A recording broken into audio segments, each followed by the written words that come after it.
chose qui est assez drôle. Je me suis rendu compte que dans tous les épisodes de podcast, je vous parlais de la salle de sport. Mais j'ai jamais vraiment fait de podcast dessus et pourquoi c'est aussi important dans ma vie. Donc je vous propose de vous faire une petite story time sur cette notion, parce que mine de rien, ça reste une notion. Allez, allons voir ça tout de suite. Je suis Elia Oris. Cet espace est une invitation à ralentir, à ressentir et à se reconnecter à ce qui vibre en vous. À travers ces épisodes, je vous partage mon vécu, mes expériences et mes phases d'introspection pour vous aider à mieux vous comprendre, à avancer avec plus de clarté et à cultiver un équilibre entre votre esprit et votre cœur. Bienvenue mesdames et messieurs, j'espère que tout le monde va bien.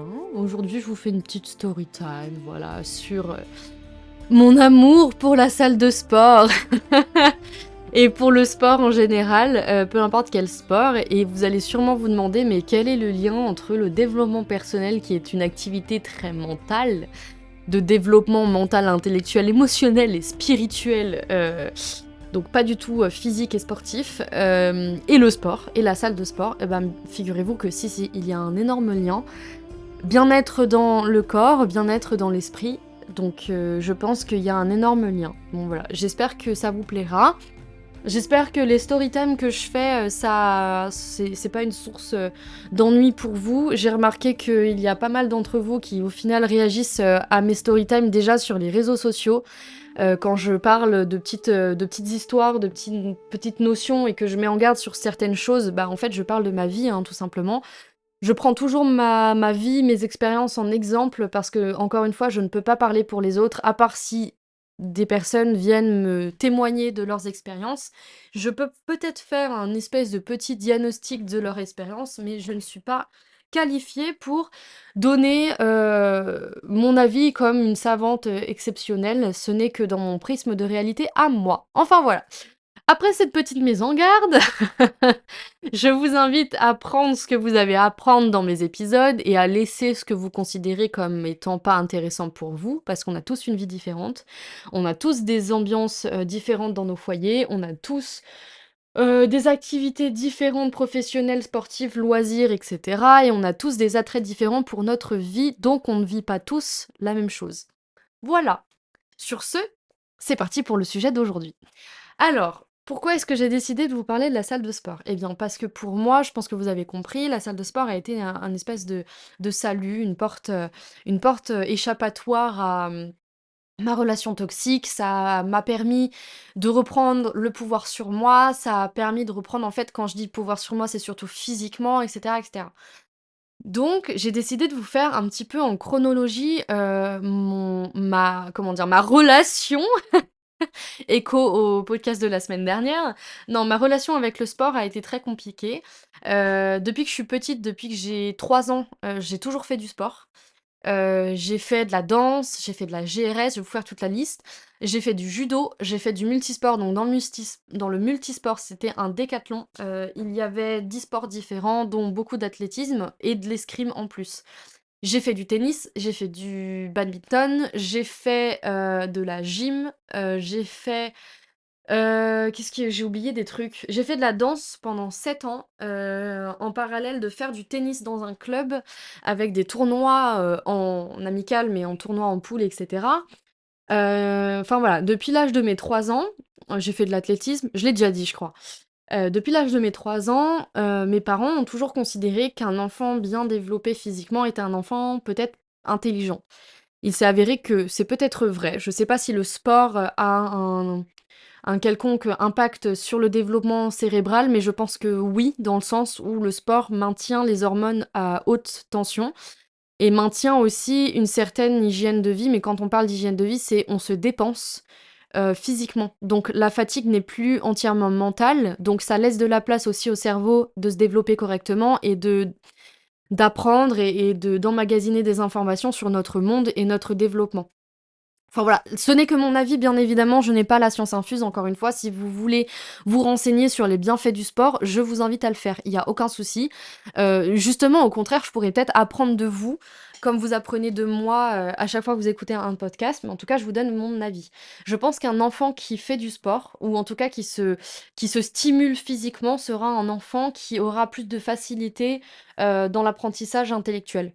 Voilà, parce que le cerveau sera stimulé d'une façon différente que quand il apprend, assis sur une chaise, en fait, hein, tout simplement. Voilà, donc depuis mes 3 ans, j'ai eu, entre guillemets «du sport obligatoire», de la part de mes parents qui sont eux très sportifs. Donc j'ai commencé avec de la danse classique.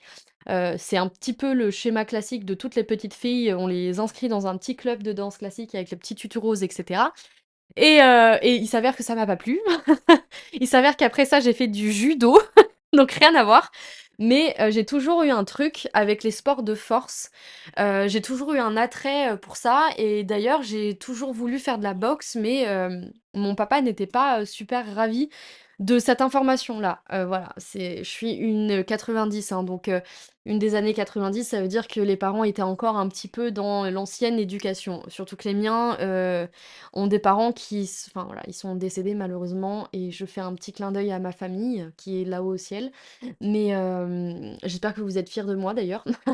En tout cas, si vous l'êtes pas, bah, tant pis pour vous. Non, je rigole. Pardon, c'était un petit aparté, mais en tout cas, mes parents ont toujours vécu dans une éducation qui est un peu archaïque aujourd'hui et donc du coup, nous ont transmis des petites notions comme ça un peu archaïques et il y avait des sports destinés aux garçons et des sports destinés aux filles. Je ne blâme personne, attention. Je ne blâme personne, mais par contre, moi, j'ai toujours eu un rapport avec le sport qui était un peu malsain parce que, j'ai toujours été complexée comme pas possible sur mon physique. Parce que je sais pas d'où ça vient, mais en tout cas, je pense que c'est pareil dans mon éducation, il y a peut-être eu des choses qui ont été dites qui sont restées dans mon cerveau et qui peut-être même que c'était une seule fois et que c'était innocent et cetera. Mais j'ai toujours eu ce truc de me comparer physiquement aux autres. Il y avait aussi beaucoup le lycée qui a fait que comme je me suis fait harceler, pour mon physique, rassurez-vous, j'étais pas grosse, ni même, corpulente ou ni même il y avait aucune raison pour laquelle je devais être harcelée et quand bien même il y en aurait eu une, le harcèlement n'est pas tolérable ici, hein, très clairement. Donc voilà, quand bien même j'aurais été en surpoids ou quoi que ce soit, ce n'est pas une raison valable pour faire de la grossophobie. Je fais une petite aparté sur ça aussi parce que comme je l'ai subi, je trouve que c'est vraiment d'une violence inouïe et enfin, c'est pas le débat là tout de suite, mais c'est d'une violence inouïe et franchement, quelque harcèlement que ce soit, sincèrement, arrêtez ça tout de suite. Ça vous donne pas plus de pouvoir que vous l'imaginiez. Au contraire, justement, les personnes qui sont harcelées, la plupart comme moi, deviennent des personnes de forte tête, donc de fort caractère et cetera. Après ça forge, hein, je dis pas le contraire. Mais non, faut arrêter ça. Faut arrêter ça parce que pour les personnes qui ne supportent pas cette pression-là et ben malheureusement, on a des choses qui sont vraiment mais, qui sont, comment dire? Assez terribles. Donc je veux absolument pas encourager ce genre de comportement-là et je suis même en train de vous dire que je blâme ça. Enfin bref, c'est pas le sujet. Donc après ces moqueries-là, je suis, rentrée dans une phase, dans mon adolescence où j'ai commencé à prendre conscience de mon corps parce que j'en prenais pas conscience avant ça et donc du coup des formes que j'avais. Après la puberté, c'est super compliqué, j'avais de l'acné, j'avais les cheveux gras, enfin bref, vous imaginez bien, j'étais pas forcément, ce qu'on pourrait appeler comme une jolie fille, quoi. J'ai toujours de l'acné aujourd'hui d'ailleurs, c'est très, très chiant. Mais quand bien même, j'ai énormément complexé parce qu'en fait, ces complexes sont venus d'injonctions que j'ai reçues d'autre part et d'autres personnes et pas du tout de ma propre personne. Donc je ne me connaissais pas à ce moment-là. Et en fait, je voyais, justement cette imposition que mes parents me faisaient, sur le sport en mode, «Va faire du sport» et cetera, parce qu'eux-mêmes étaient sportifs, comme, une injustice. Je me disais que ça, c'était leur projection à eux sur moi et que comme j'étais pas, physiquement acceptable dans la société, eh bien, c'est pour ça qu'ils voulaient que j'aille faire du sport. Donc j'ai boycotté le sport. J'ai boycotté le sport. Je me suis dit: «Non, mais en fait, je suis pas assez bien pour eux, donc bah, non, par contradiction et rebellage, ça ne se dit absolument pas et rébellion, je ne veux pas aller dans ce genre de choses, je ne veux pas aller dans une salle de sport, je ne veux pas aller dans un club de foot, je ne veux pas aller dans un club de danse, je ne veux pas aller faire du sport parce que je me sens, en fait, humiliée de mon propre corps. Quand je faisais de la danse, donc j'ai fait de la danse pendant 7 ans, j'ai arrêté la danse à l'âge de 19 ans donc vous imaginez bien qu'il y avait des représentations sur scène et qu'en fait, à chaque représentation, je me sentais comme un gros lard. J'utilise ce mot exprès, ça choque, mais j'utilise ce mot exprès parce que c'est comme ça que je me sentais. J'insulte personne, attention. Mais je me sentais comme ça et je me disais: «Non mais par rapport aux autres, je suis pas du tout fine, j'ai des formes» et cetera et j'étais en train de me blâmer tout le temps sur tous les aspects sportifs de toute ma vie, quoi. Donc après ça allait plus loin, ça allait sur les vêtements que je portais et cetera. J'ai fini par porter large pour me cacher et cetera. Il y a des filles qui portent large ou même des hommes qui portent large parce que c'est leur style et parce qu'ils aiment bien ça. Moi, c'était vraiment pour me cacher, donc il y avait vraiment une volonté de rester dans l'ombre, de rester, de pas être humiliée, de pas être pointée du doigt, d'être transparente, de m'effacer et cetera. Mais malheureusement, bah, je prenais de plus en plus de place parce qu'à l'âge de 22 ans, je dirais, je crois que c'est ça à peu près, j'ai commencé à prendre du poids, mais énormément. Mais quand je vous dis prendre du poids, déjà, j'ai arrêté toute situation sportive, quelle qu'elle soit, activité sportive, même ne serait-ce que marcher, je ne le faisais plus alors que j'adore la randonnée, enfin voilà, chercher l'erreur. Mais j'ai voulu vraiment, boycotter ça et du coup, bah, j'ai pris du poids. Je sais pas s'il y a un réel lien, je pense que c'est aussi une période qui a été très stressante pour moi, un peu traumatisante sur les bords, que donc du coup mon corps il a réagi de la meilleure façon dont il a réagi pour ma survie et cetera et que donc du coup je pense qu'il a stocké les graisses. Après, je suis pas nutritionniste, je suis pas non plus, psychologue, je m'intéresse à tout ça, mais je n'ai pas la réponse à ça. Si vous l'avez, bah, n'hésitez pas à mettre un petit commentaire comme ça, je pourrais savoir d'où ça vient. Mais en tout cas, grosse période de stress, arrêt du sport et j'ai grossi. Pourtant, je mangeais pas plus, hein, attention, mais j'ai grossi. Et puis après, bah, j'ai reçu des comment dire? Des commentaires du style: «Oh, mange pas ça, ça fait grossir» ou ça donne des boutons, machin et donc du coup ça accentuait un petit peu ce complexe et cetera. Mais j'étais vraiment dans le refus de faire du sport et attention parce qu'il y a des personnes qui vont à la salle de sport et pour le coup, j'en connais, voilà, qui sont en surpoids mais qui le vivent très bien et qui ont une activité physique et cetera. La grossophobie, je la tolère pas parce que bon, déjà, j'en ai été victime alors que je vois pas pourquoi.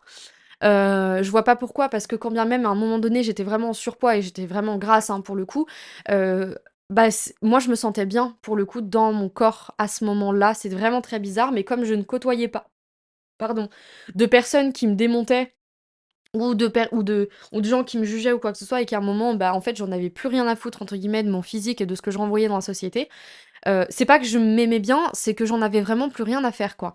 Donc du coup, bah, je m'imposais. C'est pas que je m'assumais, c'est que je m'imposais. Et donc du coup, j'étais un petit peu dans cette optique de: «OK, dans ce cas-là, si les gens ne m'acceptent pas, bah, ils me verront quand même et c'est comme ça que je suis, il y a pas de débat». Et en fait, en soi, je suis assez d'accord avec ce genre de comportement, même si au final, pour moi, ça a été quelque chose d'assez malsain parce que, je me remettais pas forcément en question alors que j'avais déjà été plus fine dans ma vie et que j'avais déjà été encore mieux dans ma peau avec, vraiment cette satisfaction de mon physique et cetera et où du coup je ne l'avais plus. J'étais plus dans cette imposition de ma personne aux yeux du monde, en mode: «Tout le monde va s'adapter à moi et moi je ferai aucune concession» entre guillemets. Même envers quand je dis tout le monde, c'est moi-même. Moi-même, je m'adapte à mon physique, je suis obligée, entre guillemets, «obligée» de l'accepter, même si c'était contre mon gré et donc du coup, je m'imposais mon propre physique. Alors même que, j'étais pas du tout, forcément bien dans mon corps, au final. Que, donc je me comparais en silence à des nanas que j'avais connues au collège, lycée, enfin voilà, qui elles avaient repris le sport et j'étais plutôt mauvaise et jalouse de leur physique et je me comparais en silence, mais pourtant je clamais haut et fort que: «Non, non, j'accepte qui je suis, body positive» et cetera. Je pense que le body positive, c'est pas ça. Le body positive, je pense que c'est vraiment une source d'amour sur son corps. Et peu importe quelle forme il a, peu importe quel poids on a, je sais pas, peu importe en fait, le corps qu'on a, il nous a été donné, par nos ancêtres, il nous a été donné par, l'univers, il nous a été donné par une force qui n'est pas nous-mêmes et en fait, c'est un cadeau. Donc ce corps-là, il faut l'entretenir de plusieurs manières que ce soit, par la détente, donc je sais pas, la méditation, le fait d'aller marcher en forêt, le fait de prendre soin de lui par des produits de bien-être ou ce genre de choses, par l'alimentation aussi, ou le fait de faire du sport. Moi, ma porte de salut pour ça a été le sport. Je dis pas que je prends pas soin de mon corps de façon, plus pharmaceutique, on va dire, ou que, je sais pas, je ne prends pas le temps de méditer ou quoi que ce soit, je dis pas ça, je dis juste que la plus forte, dose de bien-être mental pour mon physique, enfin lié avec mon physique, ça a été le sport et je vais vous expliquer pourquoi. Premièrement, vous savez tous, si vous me suivez depuis un moment, que je me suis réinscrite dans une salle de sport. Or, à ce moment-là, je détestais le sport, on est d'accord? J'étais en boycott total, enfin voilà. pour une question qui est pas de l'ordre du physique, mais qui est de l'ordre de l'émotionnel. J'ai subi un traumatisme, j'ai voulu que ce traumatisme s'efface de mon corps et de mon esprit, et pour ça, j'ai voulu reprendre de la force. Il y a des personnes qui décident de se consacrer, plus à des œuvres caritatives. Il y a des personnes qui se consacrent plus à, des sports de self-défense, des sports de combat, des sports où en fait on démontre de la force. Et moi en fait à ce moment-là, je me suis dit: «OK, je n'arrive pas à concevoir autrui dans mon mal-être. Je conçois que moi, mon corps et mon histoire». Donc c'était peut-être égoïste, mais en même temps c'est comme ça que j'ai réagi. Et donc, je veux trouver une échappatoire à ça parce que là, je suis vraiment pas bien. Je vis et revis mon traumatisme et j'ai besoin de force, j'ai besoin de reprendre confiance en moi, j'ai besoin de tout ça. Donc du coup, je me suis réinscrite à la salle de sport. Au début, j'étais vraiment super timide, je savais pas ce que je foutais là. Enfin voilà, je me disais: «Oh là là, je mets que des poids de 5 sur un truc où c'était pour les jambes», par exemple, alors que du coup, on dit souvent que les femmes sont plus puissantes que les hommes sur les jambes. Enfin bref, que des conneries au final, je me suis rendu compte. Mais sur des exercices où j'étais censée être puissante, au final, j'étais pas du tout puissante. Ça m'a remise à ma place, littéralement. Ça m'a remise à ma condition et en fait, j'ai vu ça comme un défi. Je me suis dit: «Ah ouais, aujourd'hui, je pousse 5 kilos. OK, avec mes jambes. OK, OK, c'est là où se situe ma force. D'accord». Donc là, on parle pas de physique, on est d'accord. On parle vraiment de sentiment de force, de pouvoir sur nous-mêmes, voilà. OK, je pousse 5 kilos, nanana, plus tard, je pousse 10 et puis la semaine d'après, je pousse 20. Enfin, j'exagère, mais enfin, voilà, il y a une évolution. Il y a un moment où j'ai stagné, bon, ça a pas duré longtemps et puis après, j'ai repris mon évolution et puis, en fait, comme c'est grandissant comme ça, j'ai commencé à prendre goût à aller à la salle de sport. J'ai commencé à prendre goût à voir que, bah, ma force, elle était en train de se développer et ça m'a redonné confiance. Mon physique n'a pas changé. Mon physique est toujours rond. Enfin, on voit de plus en plus mes muscles, et cetera. Oui, forcément, j'ai un petit peu changé, je me suis tonifiée, en fait, hein. Mais je suis toujours ronde. Et j'en suis, mais super fière. Enfin, je dis ça comme si c'était un truc, ultra aberrant et tout, mais n'empêche que si, si, j'en suis super fière. Enfin, aujourd'hui, mon physique représente la force, que j'ai à l'intérieur de moi, enfin, je trouve.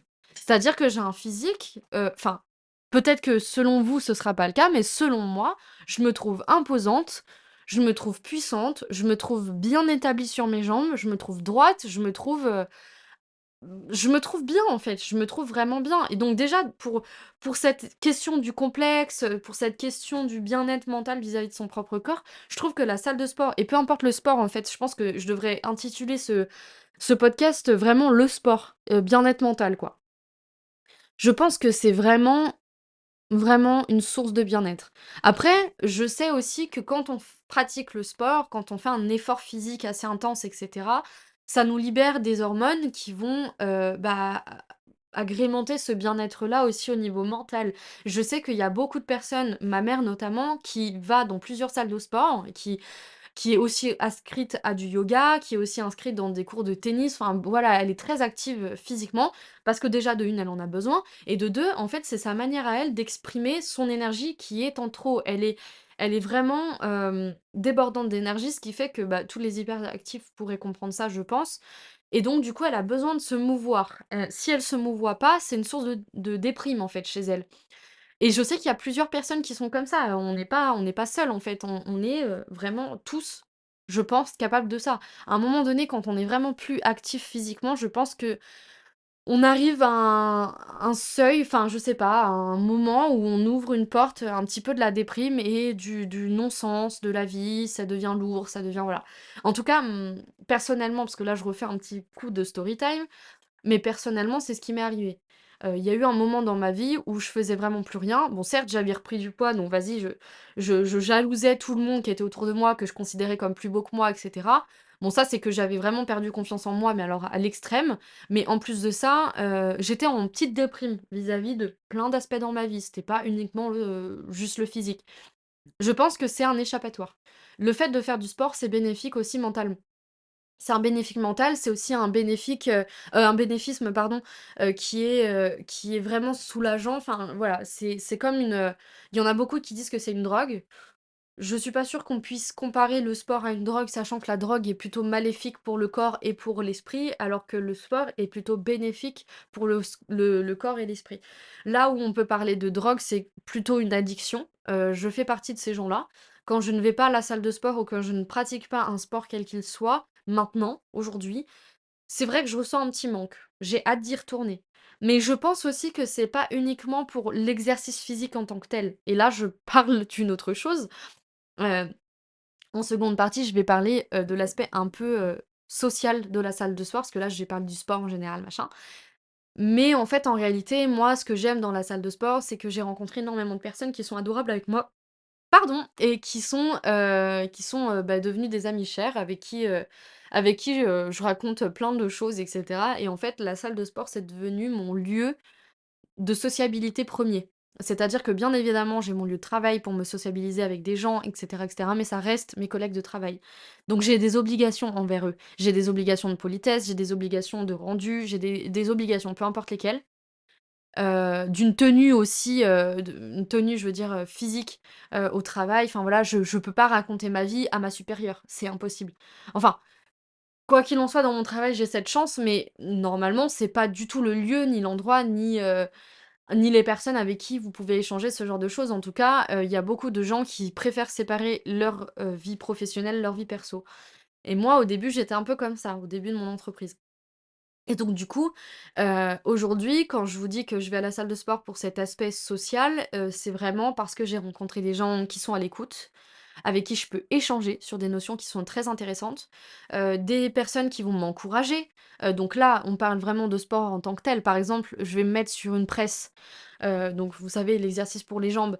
Ces personnes-là vont me dire: «Allez, tu peux en faire encore une» et cetera et je vais aller à l'échec musculaire, donc c'est-à-dire jusqu'à ce que vraiment mes jambes ne puissent plus pousser, la charge qu'on m'a donnée, ou que je me suis donnée aussi, hein, qui vont m'encourager aussi sur des aspects, mais totalement perso. Donc là, on parle pas de salle de sport, mais on est à la salle de sport et on parle de petits soucis du quotidien, voilà, de désaccords avec telle ou telle personne ou de petites choses, voilà, des inquiétudes. Par exemple, là, récemment, je m'interroge sur ma coupe de cheveux. Enfin, je vous dis ça a rien à voir, mais et ça a tout à voir en même temps. C'est-à-dire que ma coupe de cheveux, je me demande si je vais pas couper mes cheveux super courts parce que, bon, j'ai des petits soucis au niveau de mes pointes, enfin voilà. Et donc du coup, j'en ai parlé avec des filles qui sont à la salle et il y en a qui m'ont dit: «Ah bah ouais, non mais carrément ça t'irait trop bien, ça enfin ce genre de coupe-là, ça mettrait encore plus en valeur ton visage» et cetera. Encore une fois, de la bienveillance, de l'encouragement, du soutien et cetera. J'ai pas eu une seule personne qui ne m'a pas soutenue pour un de mes projets, quel qu'il soit. Je vous fais une petite confidence, je suis aussi photographe dans ma vie.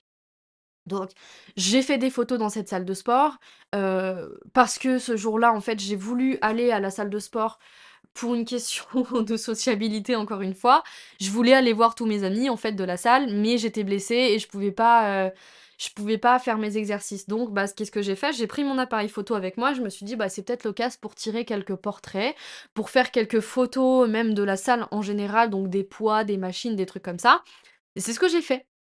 Et j'ai eu beaucoup de soutien, de la part, des gens qui ont vu mes photos et qui ont adoré mon travail. Or, j'ai pas forcément ce genre de réflexion ou ce genre d'encouragement et ce genre de choses en dehors de cette salle de sport.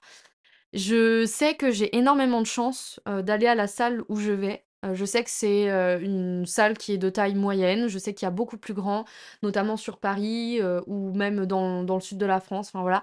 Je sais que j'ai beaucoup de chance parce que je ne s me sens pas, accablée, je me sens pas observée, je me sens pas, comment dire? Enfin ouais, observer, mais vous savez le truc un peu malsain là qu'on pourrait dire, il y a des choses qui tournent sur les réseaux sociaux où il y a une fille qui se fait un peu agresser dans une salle de sport et elle arrive à se défendre, enfin bref, ça me serre le cœur. Moi, je n'ai pas vécu ça. Au contraire, dans ma salle de sport, il y a des caméras partout, il y a toujours, une personne qui est là, en train de tourner dans la salle, et une personne à l'accueil, donc du coup, bah, tout tourne. Il y a même un vigile à certaines heures. Enfin voilà, je pense que je me sens suffisamment en sécurité là-bas et justement, ce pouvoir de sécurité, bah, ça m'a fait vraiment du bien. Vraiment du bien.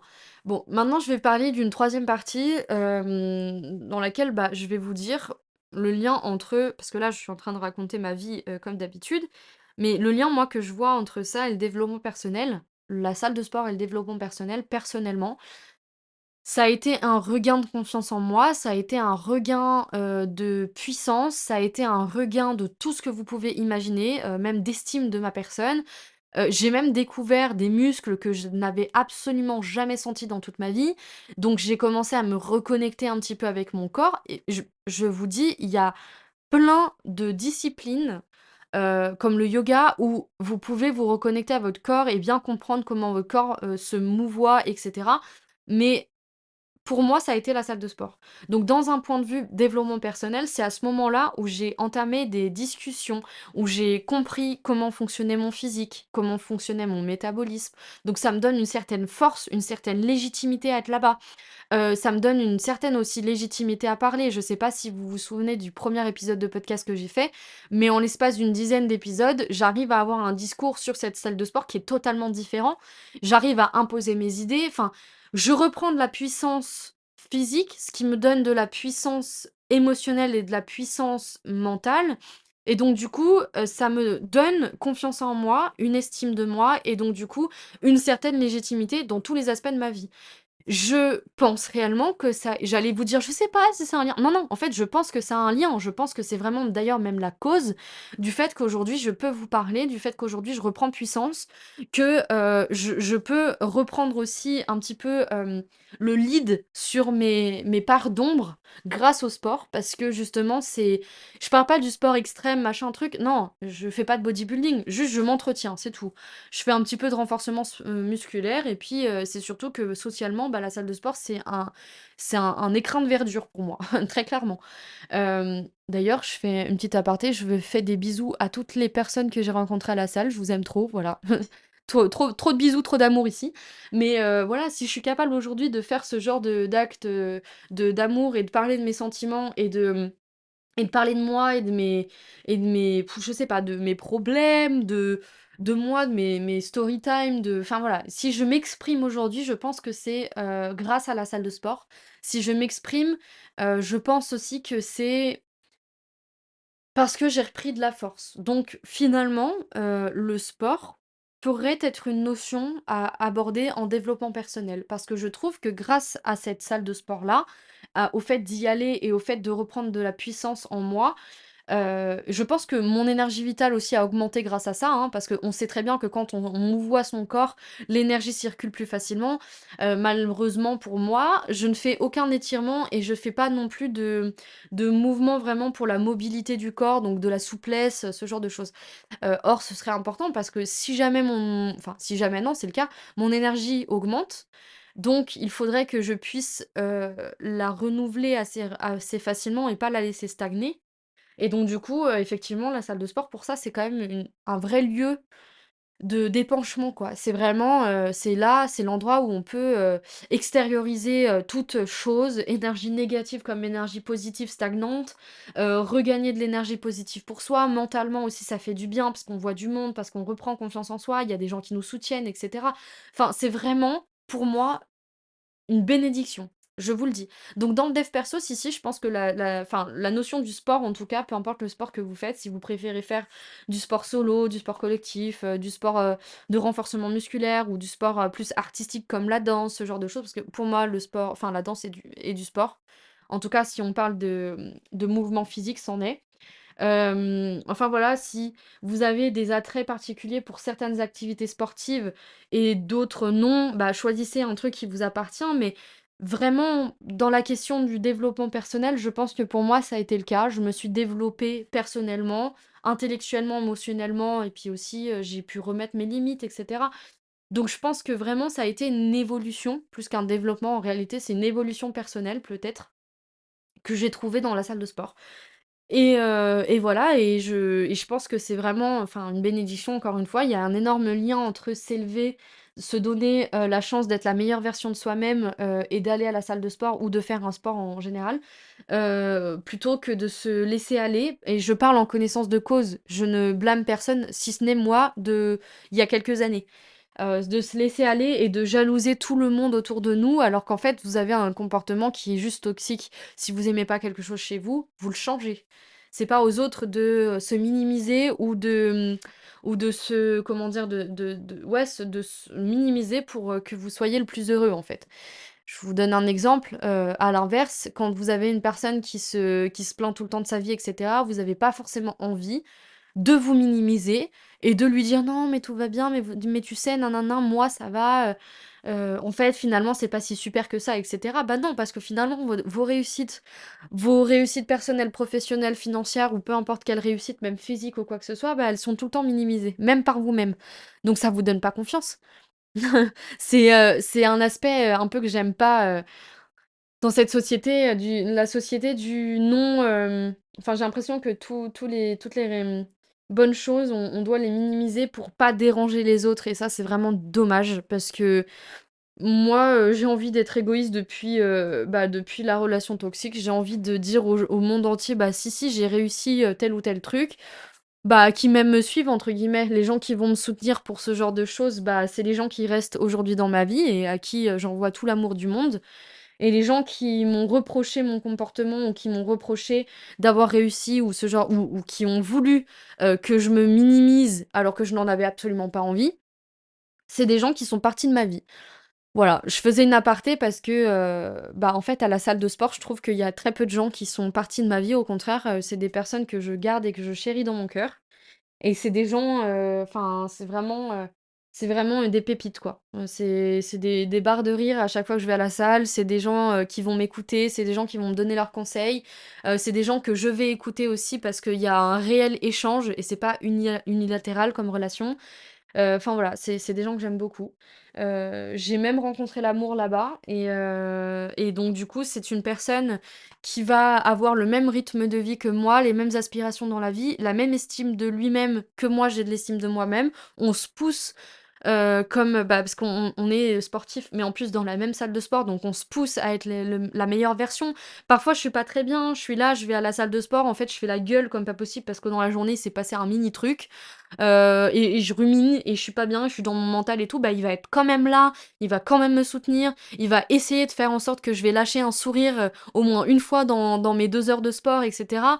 C'est trop bien. Enfin, en fait, vous imaginez pas à quel point, pour moi en tout cas, ça a été, une réelle découverte cette salle de sport et ça a été un vrai boom dans ma vie et aussi, une vraie source de bonnes énergies, quoi. J'avais vraiment besoin de ça sans que je le sache dans mon passé. Après, encore une fois, rien n'est fait par hasard et on sait tous qu'on a des étapes de vie à avoir, pour atteindre un peu le nirvana, hein, un petit peu la paix intérieure, et on aura toujours des étapes de vie. Là, pour l'instant, je suis en train de vivre une étape où je me sens sereine, où je me sens bien, je me sens en sécurité émotionnelle, je me sens écoutée, par toutes les personnes qui sont dans mon entourage. Donc je me sens puissante, aussi physiquement que émotionnellement et mentalement. Je me sens intelligente, à ma juste valeur. C'est-à-dire que je sais qu'il y aura toujours des gens plus intelligents que moi et des gens moins intelligents que moi. Mais je me sens intelligente, je me sens bien, je me sens cultivée, je me sens la meilleure version de moi-même et je trouve que cette version-là peut encore évoluer, donc c'est super cool, voilà. Donc j'invite, chacun d'entre vous à trouver une discipline sportive ou en tout cas un mouvement, un truc à vous bouger, à vous remettre en forme, physiquement. Je parle pas d'avoir un physique de mannequin, mais je parle plus, de faire, peut-être aller, 10 000 pas dans une journée, aller vous promener et cetera parce que mentalement ça va suivre en fait. C'est pas une question uniquement de physique, de complexe ou d'autres choses comme ça. Je pense même que je ferai un podcast sur les complexes, parce qu'aujourd'hui, je trouve qu'il y a énormément de choses qui sont dites sur les complexes ou même des phobies, la dysmorphie, les grossophobies, les choses comme ça, je ne tolère pas. Enfin voilà, c'est des choses, des troubles qu'on vit tous, les troubles alimentaires sur les complexes aussi, enfin basés sur les complexes, enfin c'est vraiment quelque chose de vicieux et j'aimerais bien en parler parce qu'au final, je pense que ça décomplexerait, beaucoup de gens.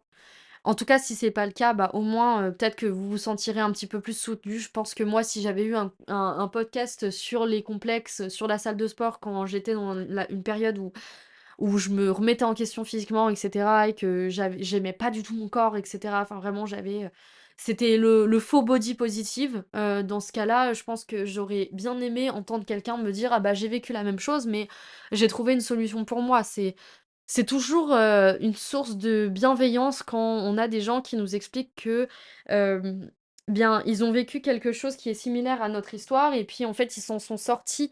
Ça arrive pas qu'aux autres, ça peut nous arriver aussi, mais après il faut un minimum de volonté. C'est mon petit message, une petite mise en garde. En tout cas, j'espère que l'épisode vous aura plu. J'espère que, ça a mis du baume au cœur à certaines personnes. J'espère que ça vous a redonné courage, que ça vous a redonné force, que c'est une source, d'introspection pour vous. Enfin voilà, ou en tout cas, c'était juste une story time.